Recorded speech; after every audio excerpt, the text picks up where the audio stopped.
Silakan duduk Bapak Ibu, saudara-saudara yang terkasih di dalam Tuhan. Sinien Kuaile Kongsi Facai. Selamat tahun baru Imlek. Itu sebabnya kita hiasi dengan ornamen-ornamen Imlek. Dan para pengerja, para pelayan Tuhan pakai baju merah. Kita semarakkan bersama Bapak Ibu perayaan berulangnya tahun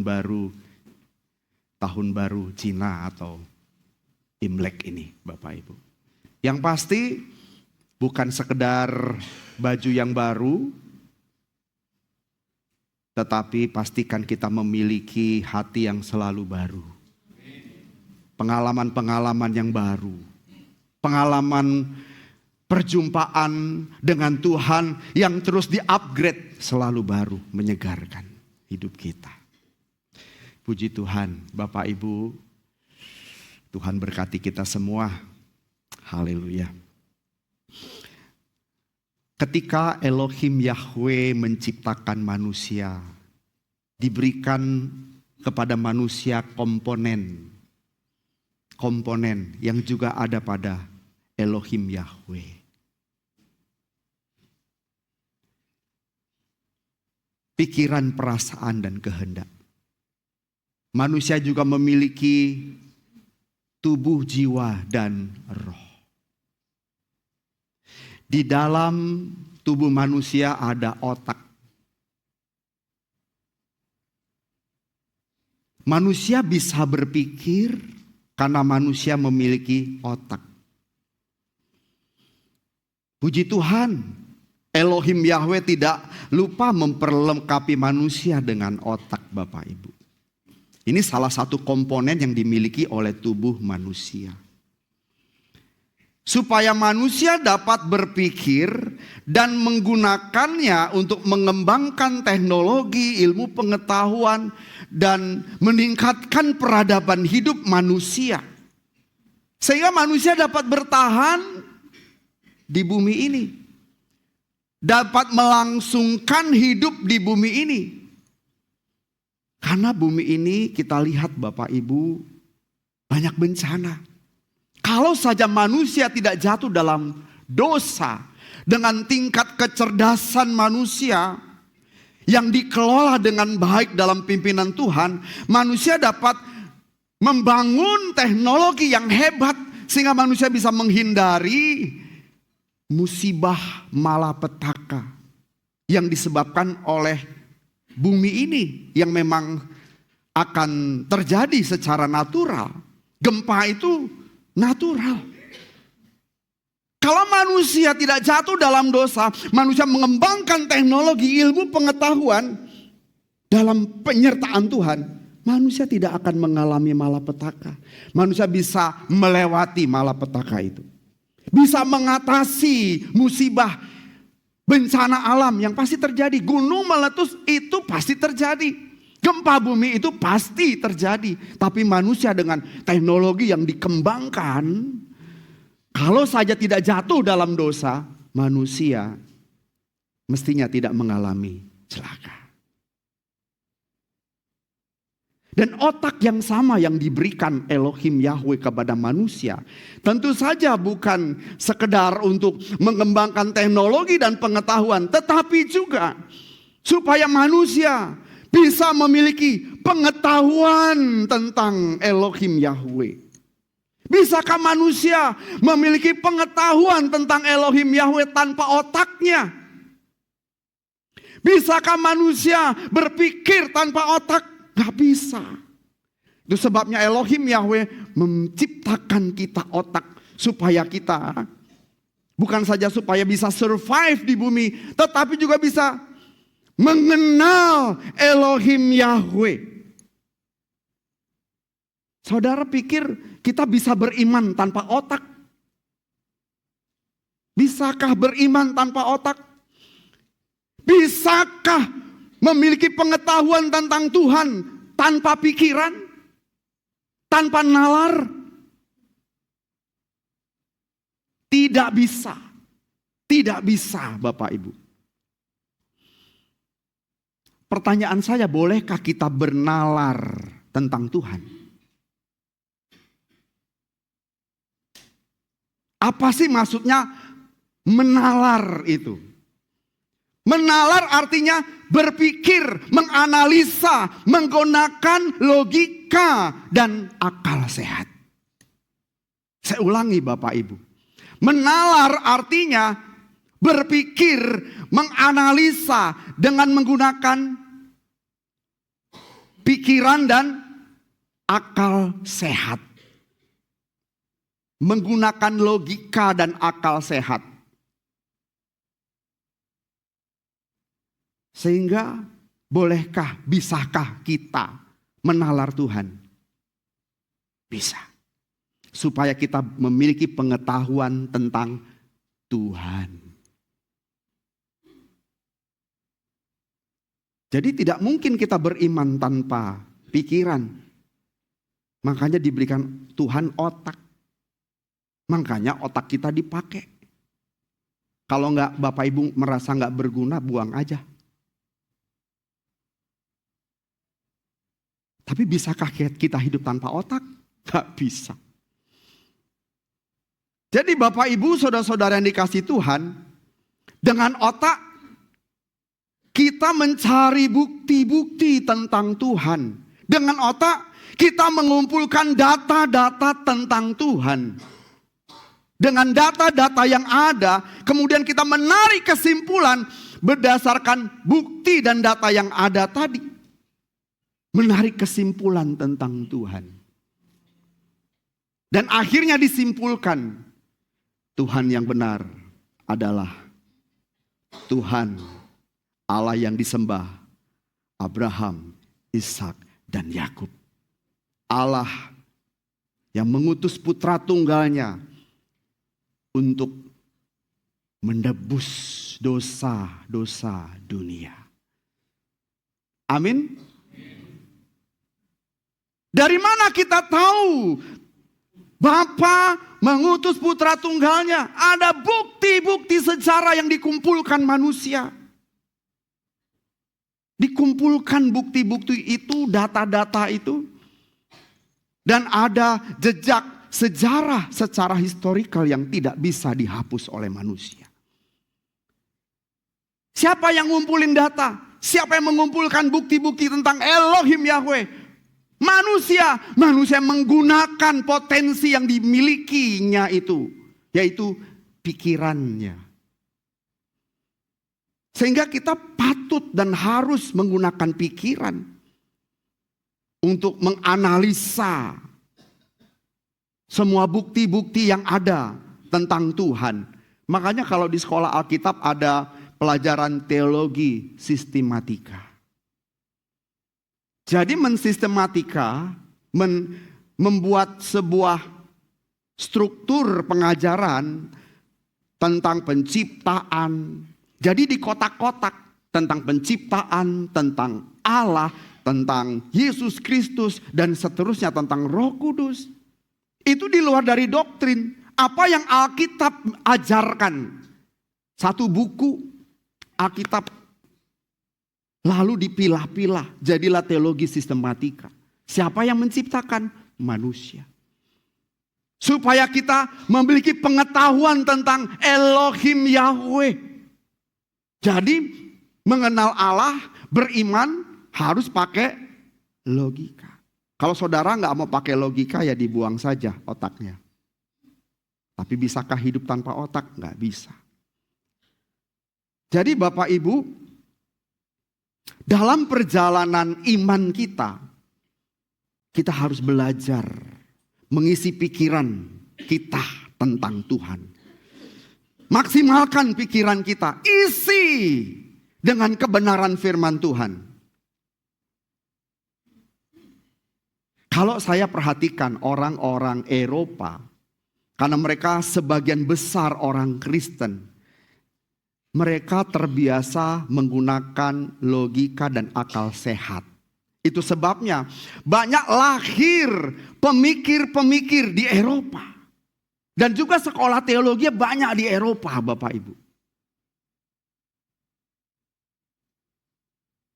Tetapi sayang Bapak Ibu, hari ini Eropa mengalami degradasi moral. Kekristenan juga semakin surut. Mengapa Bapak Ibu? Sementara di Afrika, di dunia ketiga, kekristenan itu merambat naik. Kekristenan makin maju. Banyak orang yang percaya kepada Kristus, dimenangkan bagi Kristus. Kenapa Bapak Ibu? Eropa menekankan logika dan akal sehat. Tetapi satu hal yang mereka tidak kembangkan. Perjumpaan dengan Tuhan. Kenapa Afrika yang tidak berpendidikan, kurang pendidikan, sekolah teologi sedikit di Afrika, tetapi kekristenan justru mengalami lonjakan yang begitu dahsyat. Banyak orang-orang yang terikat dengan perdukunan dilepaskan dalam nama Yesus. Banyak orang yang terikat dengan vudu dilepaskan oleh nama Yesus.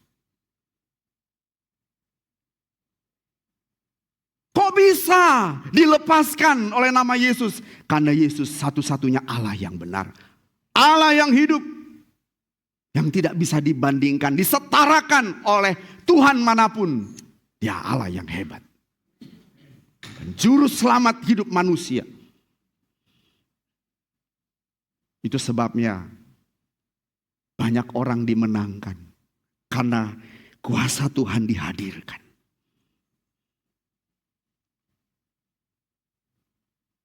Sementara Eropa melupakan pengalaman perjumpaan pribadi dengan Tuhan. Oleh sebab itu Bapak Ibu, sekolah teologi itu penting. Tetapi sekolah teologi dapat menjadi penghambat seseorang mengalami perjumpaan dengan Tuhan. Pentingkah sekolah teologi? Penting. Tetapi harus ada keseimbangan. Pengetahuan, menggunakan logika secara maksimal. Tetapi juga pengalaman perjumpaan dengan Tuhan tidak boleh dilupakan. Eropa melupakan hal itu. Tapi memang gak boleh hanya pengalaman tok. Kita mesti belajar dan mengisi pikiran kita dengan kebenaran. Gunakan logika dan akal sehat. Harus. Makanya harus ada pendalaman Alkitab. Belajar Alkitab. Kalau enggak kita dibodoh-bodohin. Begitu lihat Instagram. Perdebatan agama yang sudah dipotong-potong. Saudara yang enggak belajar. Anak-anak kita yang enggak belajar firman Tuhan. Tidak ada pendalaman Alkitab. Mudah sekali dibodohi oleh agama lain yang tidak mengenal Tuhan. Satu-satunya Tuhan yang benar itu Elohim Yahweh yang kita kenal melalui dan di dalam Yesus Kristus Tuhan. Di luar itu tidak ada Allah yang benar. Makanya Kristen itu agama yang menggunakan logika dan akal sehat.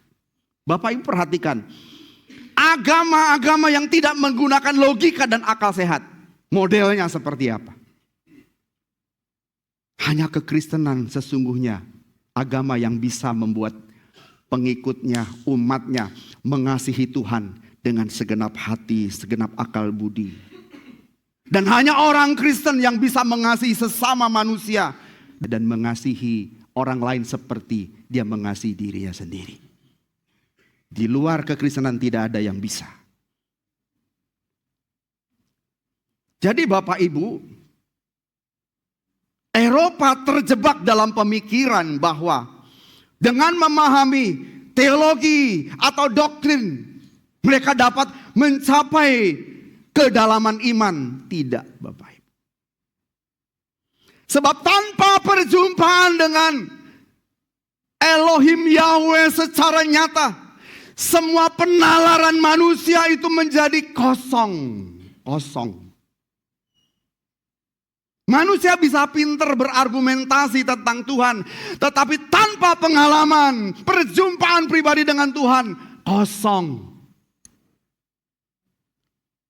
Banyak agama yang bisa berbicara tentang Tuhan, punya pendapat-pendapat argumentasi tentang Tuhan, tapi mereka tidak bisa berjumpa dengan Tuhan. Kosong. Kosong. Seandainya Bapak Ibu sekolah nih, ambil jurusan di universitas, katakan jurusan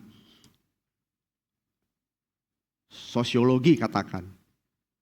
Di dalamnya ada mata kuliah tentang cinta. Mata kuliah apa Bapak Ibu? Cinta.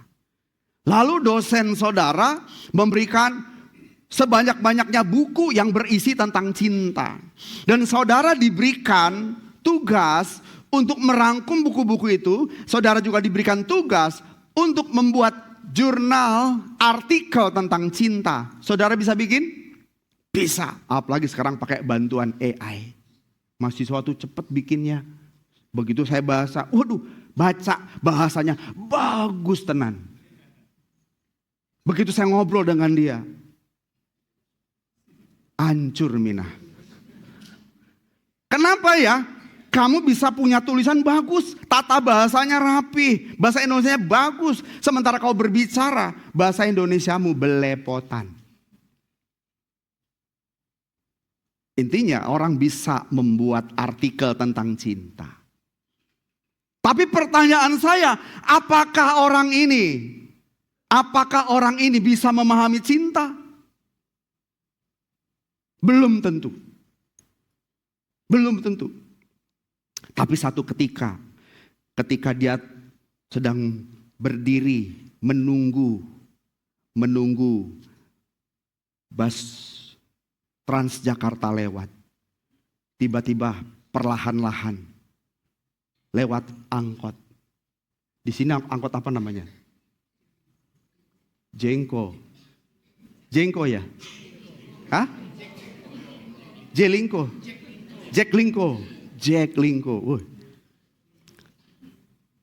Lewat Jaklingko, set, pelan karena macet. Di dalam situ ada seorang wanita yang tiba-tiba menatap pemuda yang sedang menunggu Transjakarta.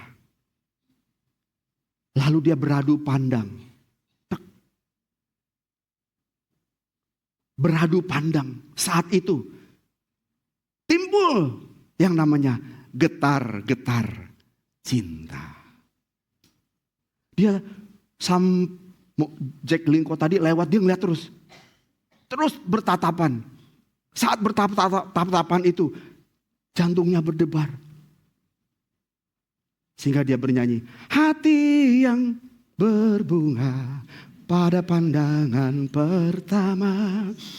Oh Tuhan tolonglah, aku cinta dia. Bukan supir Jaklingko, bukan. Tapi wanita yang ada penumpang yang ada di dalamnya itu. Apa yang terjadi? Besok dia nunggu lagi di jam yang sama. Dia harapkan Jaklingko itu lewat. Dan ada perempuan itu di dalam Jaklingko itu. Dia tungguin lagi. Kan dia belum kenalan toh. Lewat, betul-betul lewat. Dia tatap lagi. Dan benar bertatapan. Saat bertatapan itu si wanita lempar senyum. Dia juga lempar senyum. Nyanyi lagi. Hati yang berbunga pada pandangan pertama. Oh Tuhan tolonglah, aku cinta dia. Sekarang pertanyaan saya. Ketika dia kembali menulis artikel tentang cinta, dia paham gak tentang cinta itu? Paham. Waktu dia belajar tentang cinta, diberikan banyak buku oleh dosennya, dia baca, itu mengisi pikirannya. Memberi pengetahuan tentang cinta. Tetapi tanpa pengalaman, cinta kosong. Satu dengan yang lain katakan, kosong. Yang kenceng, kosong. Nah banyak manusia, orang-orang Kristen, para teolog parkir di situ. hanya mengisi pikiran semata-mata tentang pengetahuan Tuhan. Kita perlu intelektual tentang Tuhan. Tetapi jangan lupa harus ditambahkan satu lagi, yaitu perjumpaan dengan Tuhan. Sebab semua penalaran tanpa perjumpaan dengan Tuhan nol. Saudara, coba perhatikan dinamika agama tanpa Tuhan. Bisakah agama tanpa Tuhan? Beragama tanpa Tuhan? Bisa. Banyak. Beragama tetapi mereka tidak mengenal siapa Tuhan itu. Katanya semua, Tuhan itu begini dan begitu. Ketika seseorang terjebak dalam dinamika Kristen yang hanya berpusat pada penalaran tentang Tuhan, berpusat pada pemahaman intelektual semata-mata, hidupnya hanya berlandaskan penalaran tanpa pengalaman rohani, itu bisa menyesatkan. Doktrin mereka buat tanpa perjumpaan dengan Tuhan menyesatkan. Saudara, ada seorang pemimpin gereja yang terampil mengajarkan Alkitab. Tetapi kalau dia tidak punya keintiman dengan Tuhan, tidak punya hubungan pribadi dengan Tuhan, mungkin khotbahnya menarik, tetapi tanpa pengalaman pribadi dengan Tuhan, saudara, khotbahnya itu tidak akan menyentuh pribadi kita. Tidak akan menyentuh jemaat. Karena yang disampaikan itu hanya ulasan-ulasan para teolog. Tetapi tidak ada kuasa di dalamnya. Itu sebabnya kalau kita membaca Alkitab, mengapa banyak orang mengikut Yesus. Kemanapun Tuhan Yesus pergi dan mengajar, banyak orang yang mengikut Tuhan Yesus. Saudara pikir orang-orang ahli Taurat, orang-orang Farisi tidak pinter? Tidak punya pengetahuan Alkitab?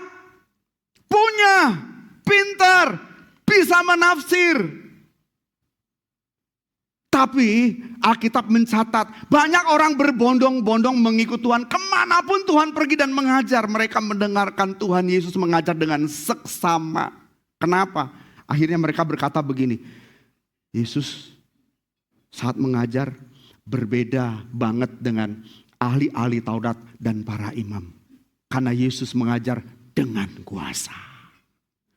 Sementara ahli-ahli Taurat, orang-orang Farisi tidak mengajar dengan kuasa. Kenapa? Karena mereka tidak punya pengalaman perjumpaan dengan Elohim Yahweh. Mereka hanya mengajarkan doktrin. Mereka hanya mengajarkan pengetahuan tentang Tuhan. Makanya Bapak Ibu mesti berimbang. Pengetahuan dan pengalaman spiritual kita. Yang setuju katakan amin. Ibarat kita terbang Bapak Ibu. Memiliki dua sayap. Harus seimbang. Tidak boleh tidak. Yang satu sayapnya kurang bulunya. Yang satu cukup. Nanti terbangnya miring. Mesti seimbang. Supaya bisa terbang dengan baik. Pengetahuan penting, pengalaman perjumpaan dengan Tuhan, itu juga sangat penting. Katakan amin. Jadi perjumpaan dengan Tuhan adalah kunci untuk memahami Elohim Yahweh. Perjumpaan dengan Tuhan adalah kunci pertumbuhan yang sejati. Kalau kita membaca di dalam Yohanes 4 ayat 24. Kita diingatkan oleh Tuhan Yesus bahwa menyembah Bapa harus menyembah dalam roh dan kebenaran. Kita baca ayatnya 23. Allah itu roh, dan barang siapa menyembah Dia harus menyembahnya dalam roh dan kebenaran. Kenapa kita harus menyembah Elohim Yahweh dalam roh? Karena Elohim Yahweh itu adalah roh. Kita harus menyembah dalam roh. Dan kata berikutnya juga dalam kebenaran. Menyembah dalam roh.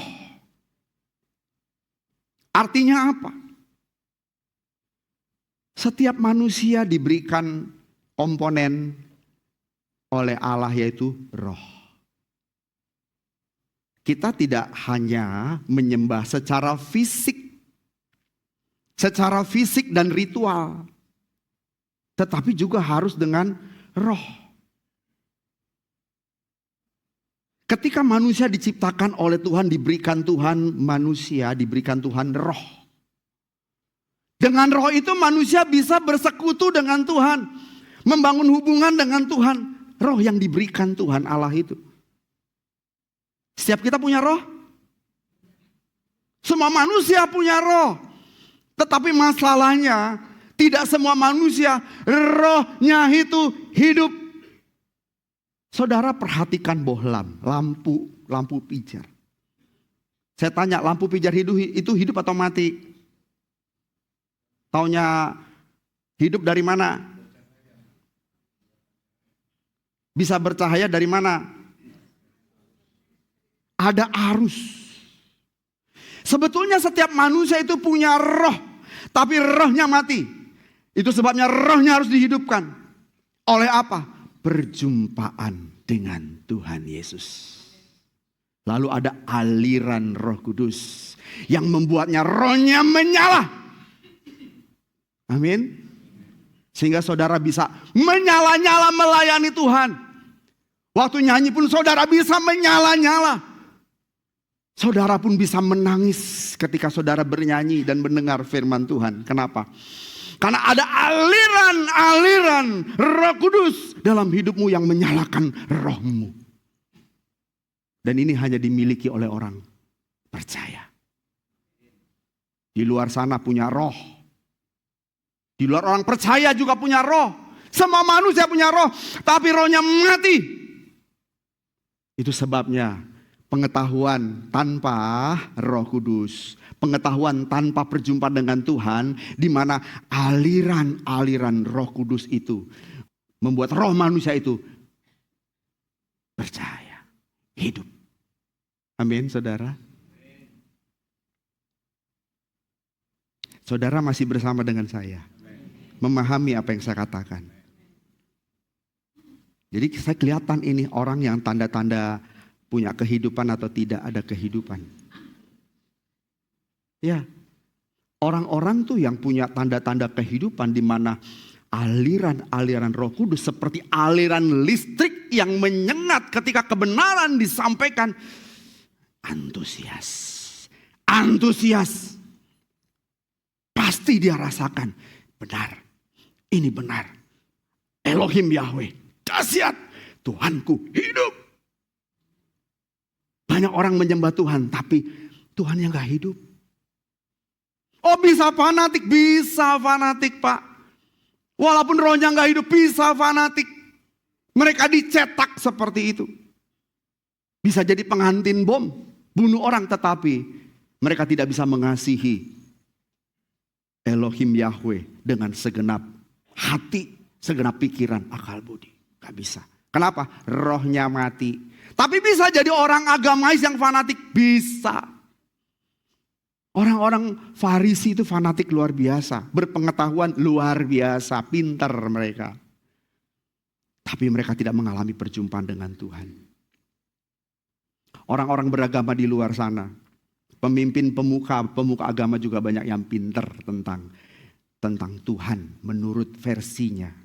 Tapi mereka tidak mengalami perjumpaan dengan Tuhan. Itu sebabnya mereka tidak bisa mengasihi Tuhan dengan segenap hati.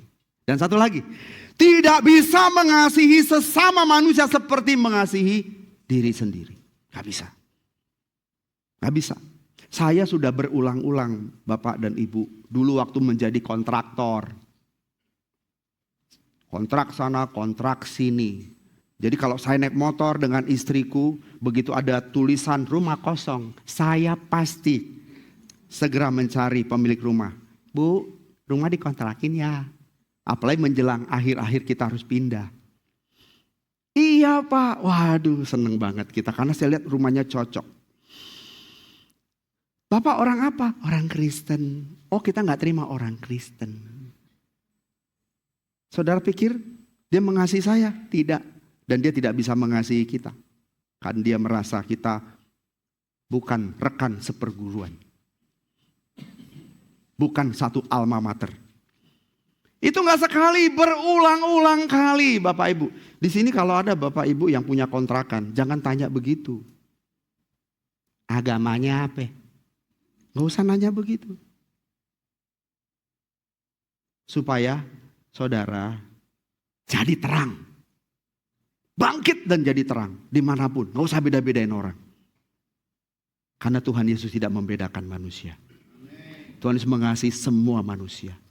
Tuhan Yesus cinta segala bangsa. Ingat lagu sekolah minggu. Tuhan cinta segala bangsa. Bangla bangsa di dunia. Ya kan? Mau putih, kuning dan hitam. Semua dikasihi Tuhan. Kita juga mesti begitu. Dan di luar sana gak bisa seperti kita. Kenapa? Mereka tidak mengalami perjumpaan dengan Tuhan yang hidup. Jadi menyembah yang benar memang harus mendalam. Eksklusif. Pribadi lepas pribadi antara kita dengan Tuhan. Dan andalkan Roh Kudus. Amin. Yang akan membimbing kita dalam penyembahan yang benar. Sebab Elohim Yahweh adalah roh. Menyembah Elohim Yahweh harus dengan roh. Tapi roh yang dihidupkan. Dan dalam kebenaran. Maksudnya apa dalam kebenaran? Menyembah itu harus berlandaskan kebenaran. Yaitu prinsip-prinsip firman Tuhan. Di mana penyembahan yang benar tidak bergantung pada tradisi dan kebiasaan. Tetapi berdasarkan apa yang diajarkan Alkitab. Menyembah itu tidak dibatasi oleh ruang. Di sini kita menyembah Tuhan, begitu keluar dari tempat ini, keluar dari gereja kita gak bisa menyembah Tuhan. Bisa. Oh menyembah Tuhan itu harus pergi ke Yerusalem. Lalu kita kelilingin Golgota, Sepulchre, Church. Gak usah. Tidak dibatasi oleh tempat. Tidak dibatasi oleh ruang. Tidak dibatasi oleh waktu. Mau 5 jam, mau 10 jam, mau 5 waktu, 10 waktu. Saudara, sepanjang kita menarik nafas, kita bersyukur kepada Tuhan. Kita berkata, I love you Lord. Thank you Lord. Kita sedang menyembah Tuhan. Tidak dibatasi ruang, tidak dibatasi tempat dan waktu. Ingat Alkitab juga berkata, tubuhmu adalah bait roh. Tubuh kita ini bait Allah, bait roh. Di mana persembahan diberikan. Pengagungan kepada Tuhan diberikan. Melayani Tuhan sepenuhnya diberikan. Pengabdian kepada Elohim Yahweh dengan menggunakan segenap akal budi, pikiran, perasaan tubuh kita. Amin. Gunakan semuanya itu untuk melayani Tuhan. Dan setia. Jangan hari ini saja, besok enggak. Tapi mesti setia. Kalau roh kita dihidupkan Tuhan, kita pasti punya api yang menyala-nyala. Roh kita menyala-nyala untuk menyembah, memuji Tuhan, mengagungkan dan melayani, mengabdi kepada Tuhan. Pasti, itu pasti.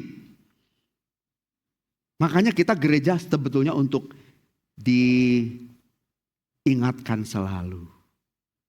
Dan saat kita mendengar firman Tuhan, kita bersyukur dan minta Roh Kudus. Tuhan ingatkan aku agar aku tetap setia.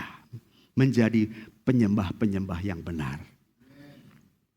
Tuhan tolong ingatkanku terus, hidup di bumi seperti arus, tak henti mengalir menuju lautan, hamparan luas keabadian. Jadi Bapak Ibu, betul, hidup ini kan mengalir seperti arus. Adakah ketika sungai mengalir, air yang sama itu muncul lagi? Selalu air yang baru. Hidup kita begitu mengalir, terus mengalir sampai di muara, sampai laut lepas. Dulu Pak Hendra mungkin tidak setua ini, kan mirip Chow Yun Fat, lebih ganteng dari ini, tapi sekarang sudah mulai banyak keriput karena mengalir Pak, makin tua, dan kita nggak bisa kembali lagi ke masa muda kita. Hidup terus mengalir. Sampai kemana? Sampai akhirnya kita menghembuskan nafas terakhir. Itulah muara hidup di dunia. Tetapi kita punya jangkauan di luar dari kematian, hidup kekal. Sebab Tuhan Yesus berkata bahwa akulah jalan dan keselamatan dan hidup. Tidak ada seorang pun sampai kepada Bapa tanpa melalui aku. Kita semua pasti mati, nggak apa-apa, mengalir. Pak Hendra, kita sama-sama tambah hari tambah tua ya Pak. Tapi roh kita nggak boleh lemah, makin hari makin bercahaya. Karena aliran listrik Roh Kudus membuat kita terus menyala. Tidak pernah berhenti menyala. Jadi Bapak Ibu akan menjadi orang-orang yang setia. Kita gereja bukan sekedar ngumpulin orang. Kebenaran disampaikan. Pengetahuan tentang Tuhan diajarkan. Roh Tuhan diundang di sini. Supaya Tuhan yang menjamah hidup kita. Mengubahkan kita. Melawat jiwa kita semua. Sehingga kita semakin mengasihi Tuhan.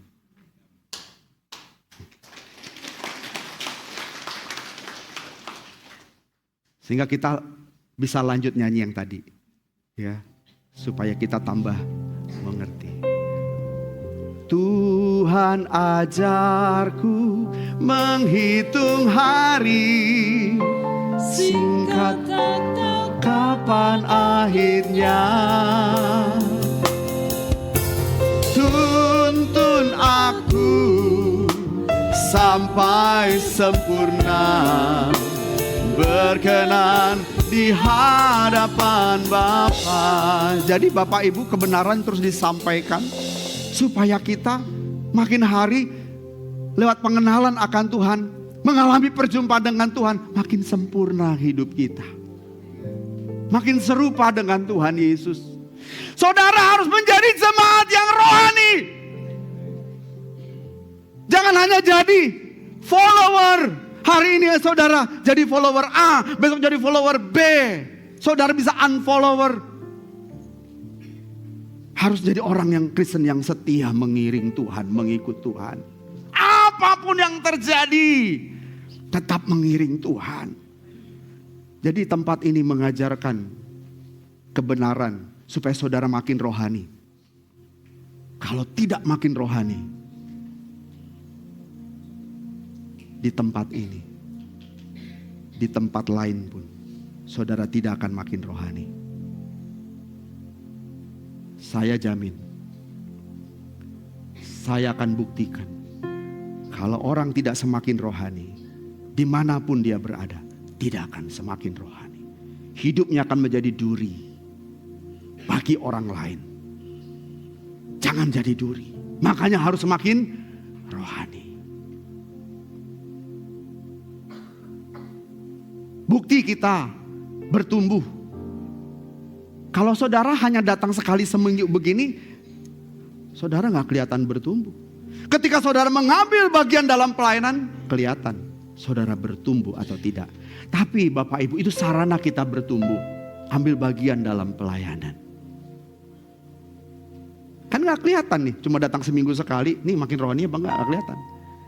Tetapi begitu kita berorganisasi, kelihatan. Dia bisa menerima orang lain, mengampuni orang lain. Ketika dia dibentuk, ketika dia ditegur, adakah kerendahan hati? Di situ kelihatan orang yang rohani semakin hari cemerlang. Dia akan tunduk kepada Tuhan. Dia pasti tunduk kepada pemimpinnya, apapun keputusannya. Saudara, kalau orang-orang main sepak bola gak dewasa, wasit pun dipukul. Petinju yang gak dewasa, pelatihnya pun ditonjok. Kalau saya perhatikan Mike Tyson juara dunia, pelatihnya kurus, namanya Kusde Amato. Pelatihnya sering namparin dia, pak, pak. Apakah Tyson pukul pelatihnya? Pukul, kata-katanya kasar. Pelatihnya udah tua, didorong juga mati, tulangnya langsung lepas karena udah tua. Tapi waktu ditabok bolak-balik, dia cuma nunduk. Tyson badannya besar. Kenapa? Itu dewasa. Kalau dunia olahraga tahu hal itu, anak Tuhan juga harusnya lebih tahu dari itu. Di sini kita dilatih untuk makin rohani. Hati-hati gunakan pikiran, mulut. Kalau enggak kelihatan nih mulut yang bengkok kelihatan. Dia enggak rohani. Orang yang banyak diam, duduk di kaki Tuhan, saudara akan melihat ini orang rohani. Dan orang-orang seperti itu harus dicetak di tempat ini. Karena kita membutuhkan banyak orang membawa jiwa-jiwa untuk diselamatkan. Ini tempatnya Bapak Ibu. Dididik, dibentuk. Ayo setia. Tuntun aku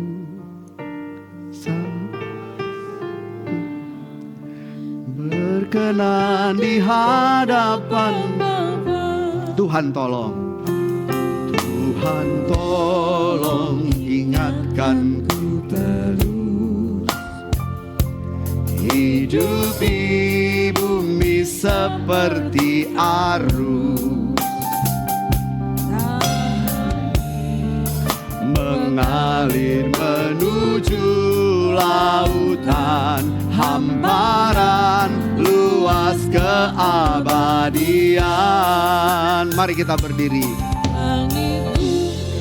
Semuanya tergoncang, tiada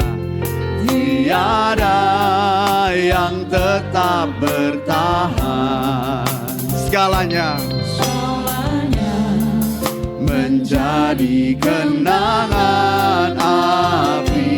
Terbina saat tak bertepi. Tuhan ajarku menghitung hari. Singkat atau kapannya. Tuntun aku sampai sempurna. Berkenan di hadapan Bapa.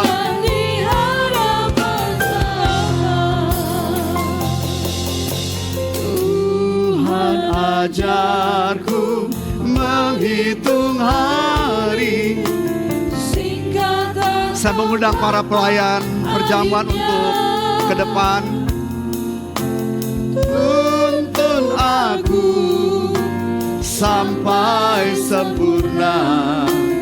Berkenan. Sekali lagi, angkat hatimu, katakan, Tuhan ajar. Tuhan ajarku menghitung hari. Singkat kapan akhirnya. Tuntun aku sampai sempurna.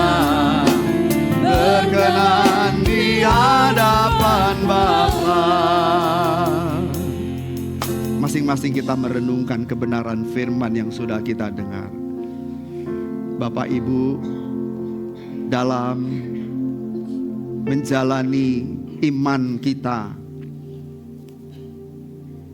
tidak boleh hanya berlandaskan kepada penalaran dan pemahaman semata-mata.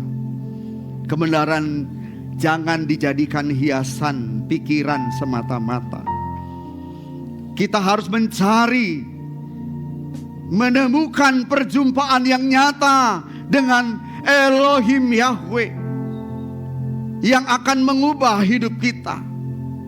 Makin hari makin serupa dengan Tuhan Yesus. Mari kita membuka hati untuk terus mengalami kehadirannya. Dan tidak terjebak dalam rutinitas kekristenan yang kosong tanpa pengalaman perjumpaan dengan Tuhan.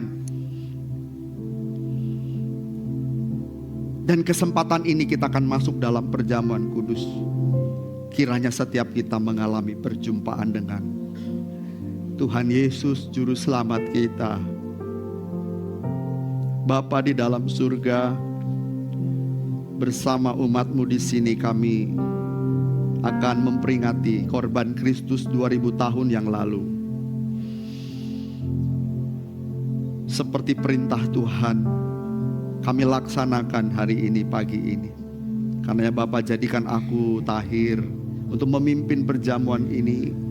Dan hamba-hamba-Mu yang membagi-bagikan roti dan anggur yang melambangkan tubuh dan darah Tuhan Yesus dikuduskan menjadi alat Tuhan. Dan juga semua jemaat Tuhan yang mengikut perjamuan kudus ini, Tuhan jadikan tahir, kudus. Sebab kami tidak boleh mengambil perjamuan dengan tidak layak di hadapan Tuhan. Ampuni setiap ketidaktepatan kami, dosa yang kami lakukan. Jadikan kami tahir, Bapa. Hanya dalam nama Tuhan Yesus kami berdoa. Haleluya. Amin.